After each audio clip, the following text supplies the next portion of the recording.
தமிழக மக்களுக்கு என்னுடைய வணக்கம், என்னுடைய நன்றி. நீங்க ஒரு பெரிய நம்பிக்கையில் விஜய்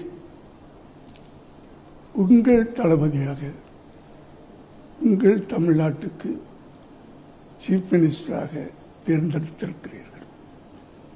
நிச்சயமாக உங்கள் நம்பிக்கையை அவர் நிறைவேற்றுவார்.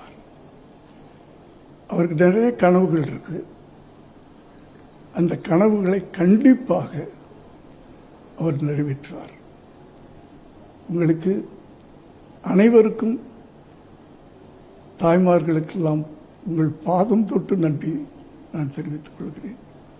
தோழர்களுக்கும் நண்பர்களுக்கும் என் பிள்ளைகளுக்கும் அத்தனை பேரும் அவர்களுக்கெல்லாம் என்னுடைய வாழ்த்துக்களை தெரிவித்துக் கொள்கிறேன். நன்றி. What change you are expecting on the very first day when Mr. Vijay will be taking oath as the Chief Minister of Tamil Nadu in Tamil, sir? Okay, sir. It's enough. He will do.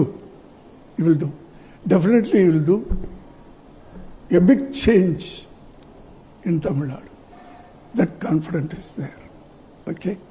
இவ்வளவு பெரிய வெற்றியை கொடுத்த தமிழ்நாட்டு மக்களுக்கு என்னோட என்ன சொல்றதுன்னே தெரியல, பரிபூர்ணமான நன்றி. Do you think that Mr. Vijay will brought a change in Tamil Nadu that people have voted for him, ma'am? கண்டிப்பா. How excited you are as a mother. I was seeing your videos. You got emotional because as a mother, it's a emotional time. It's a high time for you because your son, he's the superstar of the industry in Tamil Nadu, and he'll be the chief minister now.